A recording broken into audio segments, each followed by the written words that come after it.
I thought I knew the man I loved. I thought I knew how far he'd go. But what happened next wasn't just a breakup.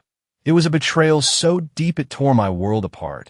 All for a joke that turned into a public spectacle of my own humiliation. It started subtly about 3 months ago.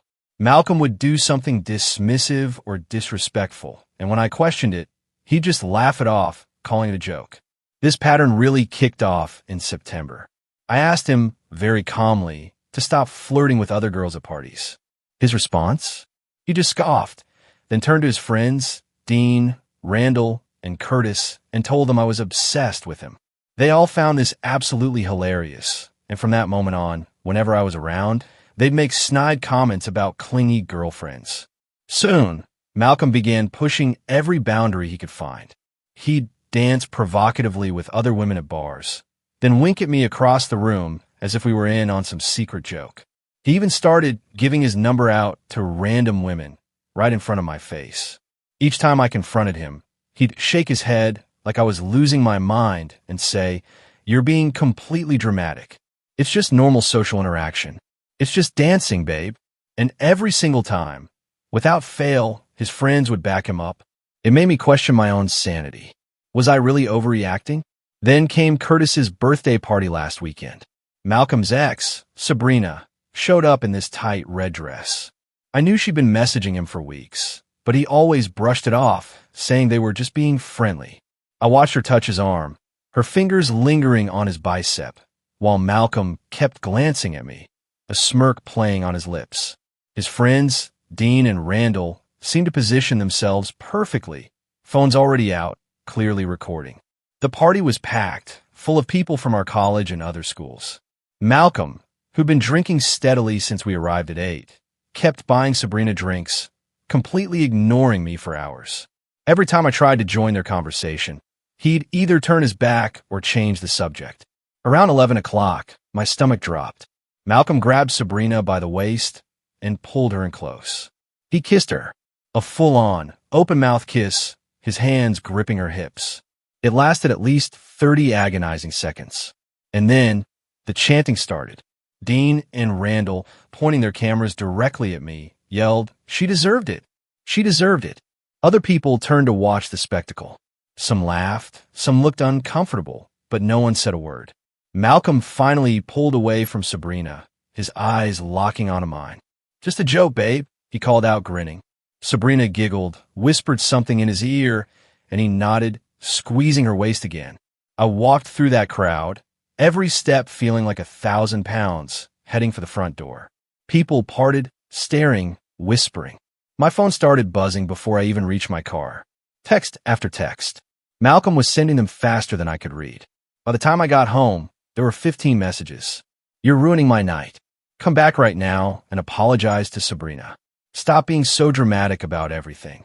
Everyone at this party thinks you're completely psycho now. This is exactly why guys don't want serious girlfriends. You totally embarrass me in front of all my friends. Learn to take a harmless joke for once in your life." I drove home, numb, and turned off my phone completely. When I finally checked it Sunday morning, Malcolm had posted 6 Instagram stories between midnight and 3 a.m. videos of him grinding on random girls, close-up shots of women dancing against him.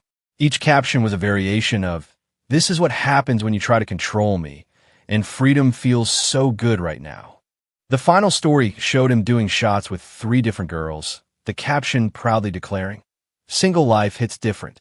He'd tagged Dean, Randall, and Curtis in every single post. Then, at 3 a.m. on Sunday morning, Malcolm showed up at my apartment building. He pounded on the front door for 5 straight minutes, yelling my name loud enough to wake the entire building. When I finally opened it, the smell of alcohol, cigarettes, and multiple perfumes hit me. His button-down shirt was wrinkled and stained, his hair a mess. "You're a psycho girlfriend," he slurred, swaying in my doorway. "Every guy cheats on their girl eventually. At least I did it to your face instead of sneaking around behind your back like some coward." I told him to leave. He just laughed, leaning against the doorframe. "You'll forgive me by Tuesday, like you always do," he said. "Remember when I made out with your sister's friend at Christmas? You got over that real quick." Then he stumbled back to his car and drove away. Monday afternoon, Dean sent me a private message on Instagram. You're way too uptight about everything. Malcolm was teaching you an important lesson about trust and boundaries. You should be grateful he cares enough to help you grow as a person. I read it twice, then just closed the app, shaking my head in disbelief. 20 minutes later, Celeste messaged me. She's Curtis's girlfriend, and she'd seen the group chat on his phone. She forwarded me 23 screenshots from their conversation since Sunday night. Malcolm was openly bragging in detail about putting me in my place. She'll come crawling back like always, he wrote. They all do when you show them who's really the boss. Randall replied with crying, laughing emojis. Curtis wrote, "Savage move, bro." Dean added, "She definitely needed that reality check." Then Malcolm sent a shirtless photo of himself in bed with messy hair, captioned, "Single life is treating me incredibly well already." More laughing emojis followed from all his friends. This was the moment everything shifted. And if you're still with me, witnessing this unfolding mess, please take a second to hit that subscribe button. Trust me, the story only gets wilder from here. Malcolm thought he knew exactly who I was. He thought I was still the same naive girl who apologized after our first fight 2 years ago, the girl who blamed herself when he joked about my weight in front of his entire family last Christmas. Right then, he was probably out celebrating with his friends, thinking he'd won some kind of victory. He had no idea what was coming for him. So, remember how Malcolm said, I'd come crawling back by Tuesday? Well, guess what happened on Tuesday? Absolutely nothing. I didn't text him, didn't call him, didn't even check his social media. And apparently, this broke his entire brain, because by Wednesday morning, I had 17 missed calls and 43 text messages. They started normal for Malcolm. "Hey babe, you're being really immature about this whole thing." Then they got progressively more desperate. "I know you're reading these messages. Why are you ignoring me when I'm trying to fix this? This silent treatment thing is getting really old." By Thursday, he was practically having a meltdown through text. "I can't believe you're actually going to throw away 2 years over one harmless joke." Sabrina meant absolutely nothing to me. You have to know that. I was drunk and my friend were egging me on. You know how they get. Here's the thing that really gets me. He kept calling it a joke. Like making out with his ex while his friends filmed me and chanted was just some hilarious prank I should appreciate. The audacity of this man is truly something else. Friday afternoon, he showed up at my workplace. My coworker Miranda came to find me in the break room, telling me there was some guy in the lobby asking for me, looking really agitated. I peeked around the corner and there was Malcolm pacing back and forth, running his hands through his hair like he always does when he's stressed. I walked out there and his whole face lit up like he thought I was finally ready to forgive him. He started talking immediately. "Thank God. I've been trying to reach you for days. We need to talk about this situation and figure out how to move forward together." I told him we could talk right there in the lobby, since he'd made such a public spectacle of our relationship already. His expression changed real quick. "Don't be like this," he said. "You're being really unfair. I came here to apologize and work things out like adults." So I asked him what exactly he was apologizing for. And guys, this man actually said he was sorry that I misunderstood his joke and got my feelings hurt. Not sorry for kissing his ex. Not sorry for humiliating me. Sorry that I'm too sensitive to appreciate his sense of humor.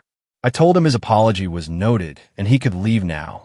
He started getting louder then, saying I was being completely unreasonable and making this whole thing way bigger than it needed to be. Every couple goes through stuff like this, he insisted. It's called growing together and learning to trust each other. Miranda was watching from behind the reception desk, along with half the office at this point. Malcolm noticed everyone staring and finally lowered his voice. He stepped closer and told me he wasn't leaving until we worked this out properly. That's when I realized something crucial. He genuinely believed I would eventually cave like I always had before. The old me would have been embarrassed about causing a scene at work. The old me would have agreed to talk privately just to make him leave. But something had shifted after watching those group chat screenshots. Reading him brag about putting me in my place and knowing I'd come crawling back changed everything for me. I told Malcolm very clearly that we were done. Not taking a break, not working through issues, but completely finished. His face went through about 5 different emotions in 10 seconds. Confusion, disbelief, anger, Then this weird fake laugh like I was obviously kidding. You don't mean that, he said. You're just really upset right now, which I totally understand, but we've been together for 2 years. You can't just throw that away over something this stupid. I explained that making out with his ex while his friends filmed it wasn't stupid. It was deliberate humiliation. That his group chat messages showed exactly how he really felt about me. That showing up drunk at my apartment at 3 a.m. wasn't romantic. It was disrespectful and honestly kind of scary. Malcolm got defensive immediately. Those guys were just being guys. You know how group chats are. We say stupid stuff to impress each other. It doesn't mean anything real. He claimed the kiss with Sabrina was just a being drunk and showing off. Nothing more serious than that. But here's what really sealed it for me. When I mentioned feeling scared when he showed up drunk, he actually rolled his eyes. Come on, you know I would never hurt you. Stop being so dramatic about everything. The fact that he dismissed my feelings about his drunk 3 a.m. visit told me everything I needed to know. This man does not respect my boundaries, my feelings, or my basic sense of safety. And he never will, because in his mind, I'm just being dramatic and oversensitive. I walked away from him standing in that lobby, just turned around and went back to work like he wasn't even there. Through the window, I watched him stand there for another 10 minutes, probably waiting for me to come back out and resume the conversation. When I got home that evening, my sister Celeste had left me 3 voicemails. Apparently, Malcolm had called her asking if she could talk some sense into me. He told her I was having some kind of breakdown and needed family intervention to see reason. Celeste was furious. She said Malcolm explained the whole party situation like he was the victim of my jealousy and controlling behavior. According to him, I'd had a complete meltdown over innocent flirting and was now punishing him with silence. But here's the beautiful part. Celeste was actually at Curtis's party. She saw the whole thing happen.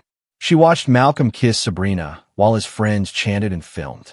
She saw how humiliated I looked walking out.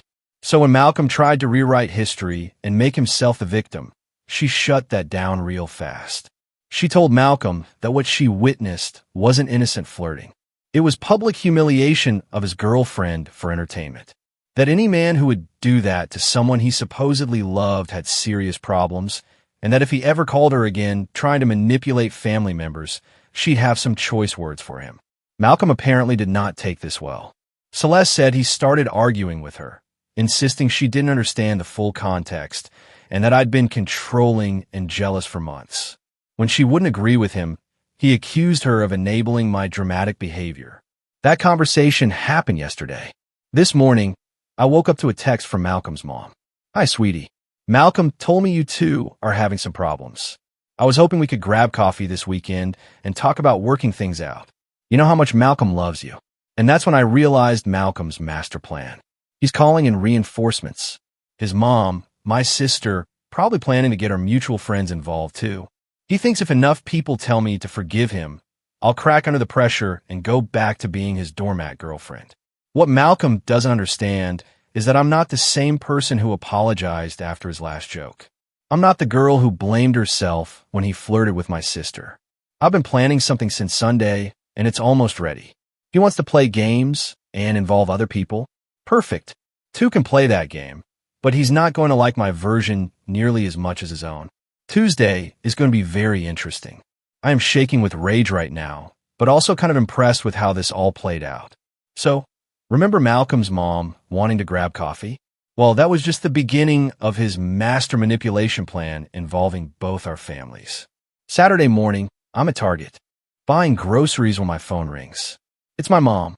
She sounds worried and asks if I'm okay because she just got off the phone with Malcolm's mother. Apparently, Malcolm told his parents that I'm going through some kind of mental health crisis and refusing to communicate about our relationship problems. I explained the whole party situation to my mom. The kiss with Sabrina, the filming, the group chat messages, everything. My mom listens, her face getting tighter and tighter, then she gets pissed. She tells me Malcolm's mom painted a completely different picture where I had a jealousy-fueled breakdown over innocent socializing, and now I'm punishing Malcolm with cruel silence. My mom immediately calls Malcolm's mom back. I can hear both sides of this conversation because my mom put it on speaker. Malcolm's mom starts with how concerned she is about my emotional state and how Malcolm is devastated that I won't even discuss working through our problems. My mom cuts her off and explains what actually happened at that party. The public humiliation, the deliberate kissing, the friends chanting and filming my reaction. Malcolm's mom goes quiet for a long moment, then says that's not the story Malcolm told them at all. According to Malcolm's version, I got irrationally jealous when his ex showed up at the party. I caused a huge scene over him being polite to her, then stormed out dramatically when he gave her a friendly hug goodbye. His friends were laughing at my overreaction, not participating in any humiliation. The Instagram posts were just him blowing off steam after I refused to answer his calls. My mom is incredulous. She asked Malcolm's mom if she really believes her son would lie about something this serious. There's this long pause. Then Malcolm's mom says she trusts her son. And maybe there's two sides to every story. That's when my mom loses it. She tells Malcolm's mom that if her son thinks public humiliation is appropriate relationship behavior, then maybe she failed as a parent, that any mother who defends her adult son kissing other women in front of his girlfriend clearly raised him to disrespect women. Malcolm's mom hangs up on her. Sunday afternoon gets even worse. My dad calls and says Malcolm showed up at our house, wanting to talk to him man-to-man about the situation. My dad was working in the garage, and Malcolm just appeared there, uninvited, acting all respectful and concerned. Malcolm told my dad that I've been struggling with jealousy and trust issues for months, that he's been trying to be patient and understanding, but I've gotten increasingly controlling about his friendships with women. The party incident was just me finally snapping over normal social interaction. My dad, who doesn't know the full story yet, listens politely as Malcolm explains how much he loves me and wants to work through my insecurities together, how he's willing to go to couples counseling and do whatever it takes to help me feel more secure in our relationship.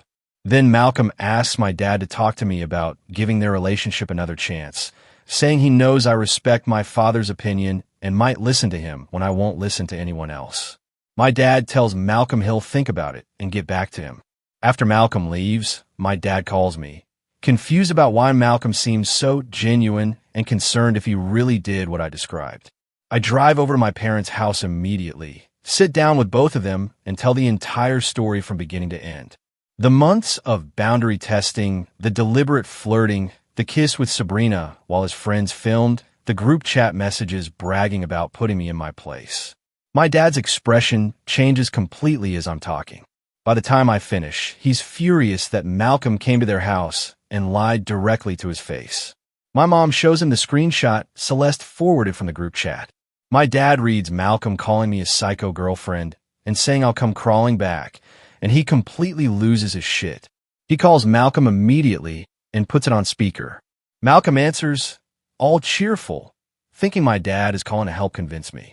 My dad cuts right to the point and asks Malcolm to explain the group chat messages about putting me in my place. Malcolm stutters for a second, then claims those were just guy talk and didn't mean anything serious. That men exaggerate in group chats to sound tough, but it's not how they really feel. He says he was hurt and venting to his friends after I walked out on him. My dad asks about the video of him kissing Sabrina. Malcolm claims it was just a quick friendly kiss that looked worse on camera than it actually was, that his friends were drunk and being idiots with their commentary, but he can't control what other people say or do. Then my dad asks the question that breaks everything wide open. He asks Malcolm why he lied about what happened when he came to their house, why he told a completely different story that made me look jealous and unstable instead of admitting he kissed another woman. Malcolm gets defensive immediately. He says he was trying to protect my reputation by not telling my parents how badly I overreacted, that he didn't want them to think less of me for causing such a dramatic scene over nothing. My dad tells Malcolm that lying to my parents to manipulate them into pressuring me is not protecting my reputation. It's manipulative crap. That any man who would humiliate his girlfriend publicly, then lie to her family about it, is not welcome in their house ever again. Malcolm starts arguing that my dad doesn't understand the full context and that I've been telling a one-sided story, that if my dad really knew how controlling and jealous I'd become, he'd understand why Malcolm was at his breaking point. That's when my dad completely unleashes on him, tells Malcolm that even if everything he claimed was true, kissing another woman in front of your girlfriend is never acceptable relationship behavior. That real men break up with women there, unhappy with instead of publicly humiliating them for entertainment. Malcolm tries to interrupt, but my dad cuts him off. Says that lying to parents to manipulate their daughter shows exactly what kind of character Malcolm has. That any man who would do that is a coward who can't face the consequences of his own actions. The call ends with my dad telling Malcolm never to contact our family again and hanging up on him. Then I wake up to 31 text messages from Malcolm. And guys, this man has completely lost his damn mind. The messages start around 2 a.m. and continue until 6 a.m. pure stream of consciousness desperation. Your parents have completely turned against me now, thanks to your lies. I never lied to your dad. I was trying to spare your feelings. You're destroying everything good we had together over one stupid mistake. I'm losing my mind without you and can't eat or sleep. Everyone I care about is choosing your side without hearing mine. But then around 4 a.m., the messages take a darker turn. You've made me look like a monster to both our families. I trusted you with everything, and you're using it all against me. 2 years of my life completely wasted because you can't forgive one mistake. I don't even recognize who you've become. The final message at 6 a.m. just says, I'm not giving up on us no matter what you do. Wednesday evening, Malcolm shows up at my parents' house again. My dad sees him through the window and calls me immediately. I drive over there and find Malcolm sitting on their front porch, refusing to leave until someone talks to him. I walk up to him and ask what the hell he thinks he's doing. He tells me he's been sitting there for 2 hours waiting for someone to come home so he could explain his side properly. Malcolm starts talking rapidly about how everyone has turned against him based on incomplete information, that the group chat messages were taken out of context and the kiss with Sabrina was just drunken stupidity, not deliberate cruelty, that he's been in love with me for 2 years and would never intentionally hurt me. I tell him that intentional or not, he did hurt me, that his actions had consequences and now he has to live with them. Malcolm gets more agitated and says I'm being completely unforgiving about one mistake that happened when he was drunk. He asked me to look at everything good about our relationship instead of focusing on one bad night. Reminds me of trips we took together, holidays with each other's families, plans we made for the future. Says 2 years of love and commitment should count for more than 15 minutes of poor judgment. But here's the thing that really gets me. He still won't take full responsibility. It's always poor judgment, or a mistake, or one bad night. Never, I deliberately kiss my ex to hurt you, or I let my friends film your humiliation for entertainment. My dad comes outside and tells Malcolm he needs to leave their property immediately. Malcolm starts arguing that he has a right to try to save his relationship, and that my dad is interfering in something that's none of his business. My dad steps closer and tells Malcolm that when he lies to parents to manipulate their daughter, it becomes their business. That Malcolm made it their business by involving them in his scheme to pressure me into forgiving him. Malcolm finally leaves, but not before turning to me and saying, this isn't over between us. That he knows I still love him, and eventually I'll realize I'm throwing away the best thing that ever happened to me. Malcolm genuinely believes he's the victim in this situation. In his mind, I'm destroying a good relationship over one minor incident that I'm blowing completely out of proportion. But you know what? I've been working on something since this all started. Something that's going to show Malcolm exactly who he's been dealing with this whole time. And after watching him manipulate both our families this week, I'm more motivated than ever to make sure he gets exactly what he deserves. The trap is almost ready. Malcolm thinks he knows me, but he has no idea what I'm really capable of when someone pushes me too far. Last update, guys. I cannot believe what just happened. Remember that trap I mentioned? Well, it went down yesterday, and Malcolm's entire world just imploded in the most beautiful way possible. I'm still buzzing from the adrenaline and honestly feeling like the absolute queen I know I am. So, here's what I've been planning since this whole nightmare started. Malcolm thinks he's smart with his manipulation tactics, but he made one crucial mistake. He underestimated exactly how smart I am and how well I know his patterns. See, Malcolm has this thing where he can't resist bragging about his conquests. Always has. He filmed the whole Sabrina kiss situation because he gets off on having proof of his power over women. And I knew, absolutely knew, that he'd save videos from that party. Thursday afternoon, I text Malcolm asking if we can meet up to talk, not to get back together, but to have an honest conversation about where we went wrong so we can both move forward. He responds within 30 seconds, saying yes, and suggests we meet at the coffee shop near campus where we had our first date. I tell him that's too public and emotional for this kind of conversation. What if we meet at his apartment Saturday afternoon so we can talk privately without interruptions? Malcolm agrees immediately, probably thinking I'm finally ready to come crawling back like he predicted. Saturday, I show up at Malcolm's place at 2 p.m. He's clearly put effort into his appearance. Showered, nice shirt, even cleaned his normally messy apartment. He offers me coffee and asks how I've been holding up, all concerned and caring like he wasn't sending me unhinged text messages at 4 a.m. I tell Malcolm I've been doing a lot of thinking about our relationship, and I want to understand his perspective on what happened, that maybe I did overreact to some things, and I want to hear his side without interrupting or getting defensive. Malcolm's whole face lights up. He starts explaining how he never meant to hurt me and how the party situation got completely out of hand due to peer pressure and alcohol. That kissing Sabrina was just him being stupid and showing off, not any kind of deliberate betrayal. I nod along and ask follow-up questions. What exactly were his friends saying that made him feel pressured?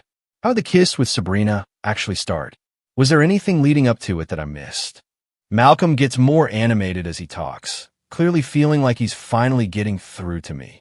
He explains how Dean and Randall kept joking about him being whipped and under my control, how they dared him to prove he wasn't, afraid of me by flirting with other women. Then he tells me something I didn't know before. Apparently, the whole thing was planned. Dean had texted Sabrina earlier that week and invited her to the party specifically to mess with our relationship. They thought it would be hilarious to see how I'd react to her showing up. I act surprised and hurt by this revelation. Ask Malcolm why he went along with a plan designed to humiliate me. He gets defensive and says he didn't know about Dean's plan until that night, and by then he was too drunk to think clearly. Malcolm explains that when Sabrina started flirting with him, his friends began filming and egging him on, that he felt trapped between disappointing his friends and disappointing me. So, he made a split-second decision that he immediately regretted. I tell Malcolm I appreciate his honesty, and I'm starting to understand what really happened, that maybe I was too quick to judge the situation without knowing all the facts. Malcolm relaxes completely, probably thinking he successfully manipulated me back into forgiveness. Then I ask the question I've been building up to. I tell Malcolm that my friends have been asking me what really happened that night, and I want to be able to explain it accurately. Do you still have any videos from the party that might help me understand exactly how everything went down? Malcolm hesitates for a second, then admits he has some videos on his phone. He says his friends sent him clips from that night, but he hasn't looked at them because they're too painful to watch. I ask if we could watch them together so I can see what he saw and understand his experience better. Malcolm wavers, clearly uncomfortable, but eventually agrees. He says maybe it would be good for both of us to face what happened honestly. He pulls out his phone and opens his photo gallery. There are at least 15 videos from that party. We start watching them together. And guys, they're so much worse than I even remembered. The first few videos show Malcolm dancing with other women while I'm standing nearby, looking uncomfortable. You can hear Dean and Randall making comments about testing my limits and seeing how much I'll tolerate. Then we get to the videos of Malcolm with Sabrina. There's one where he's clearly groping her ass while she grinds against him. Another where he's whispering in her ear while staring directly at me across the room. You can hear his friends laughing and saying things like, "She looks pissed," and "This is so good." The kiss video is the worst part. It shows Malcolm grabbing Sabrina aggressively and kissing her with obvious passion. The video captures Dean and Randall chanting, "She deserved it," while pointing their cameras at me. You can see me in the background looking absolutely destroyed. But here's the part that makes my blood boil. There's a video after I left. Malcolm and Sabrina are making out again, more intensely this time. He's got her pressed against the wall with his hands up her dress. Randall is filming, and you can hear him saying, post this shit. She needs to see what she's missing. As we're watching these videos, Malcolm keeps trying to minimize what I'm seeing. It looks worse on camera than it felt in person. I was so drunk, I barely remember this happening. The guys are just being stupid with their commentary. After we finish watching, I look at Malcolm and tell him those videos show deliberate, calculated cruelty designed to humiliate me for entertainment, that there's no amount of alcohol or peer pressure that excuses that level of disrespect. Malcolm immediately starts backtracking. He claims the videos don't show the full context, and that I'm misinterpreting what I'm seeing, that he was drunk and confused and not thinking clearly about how his actions might affect me. I tell Malcolm I appreciate him showing me the videos because now I have a complete picture of what really happened. He looks confused and asks what I mean by that. That's when I pull out my own phone and show him that I've been recording our entire conversation. Every word of his planned humiliation confession. Every admission about going along with Dean's scheme. Every moment of him minimizing and excusing his behavior while the video evidence plays. Malcolm's face goes completely white. He starts sputtering about how I tricked him and recorded him without consent. I remind him that we're in a one-party consent state, and I have every legal right to record conversations I'm part of. I tell Malcolm that his confession, combined with his own videos, paint a very clear picture of who he really is, that I now have proof he participated in a deliberate plan to humiliate me, then lied to both our families about what happened. Malcolm starts panicking and asking what I plan to do with the recording. I tell him he's about to find out. Then I start a group text with both our parents and hit send on a message I had pre-written. The message explains that I've discovered the party incident was a planned humiliation orchestrated by Malcolm and his friends, that I have video evidence and a recorded confession proving he lied to both families about what really happened, and that I'm attaching the relevant clips so everyone can see the truth for themselves.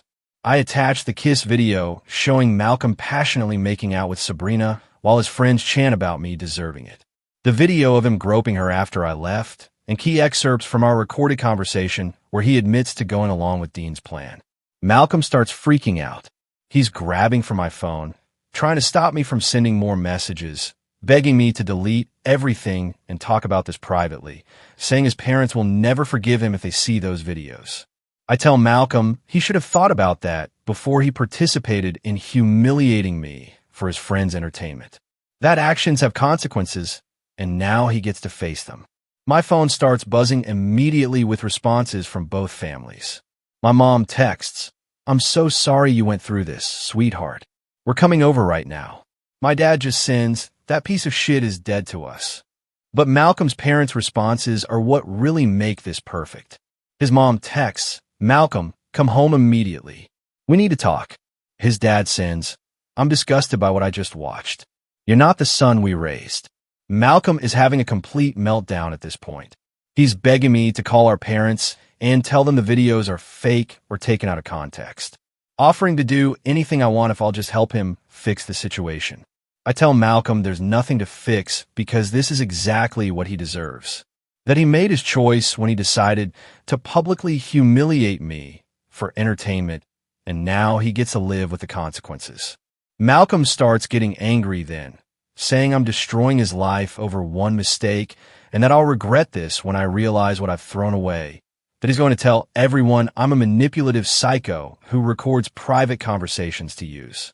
Against people, I laugh and tell Malcolm that everyone already knows exactly who we both are now, that he could try to spin this however he wants, but the videos speak for themselves.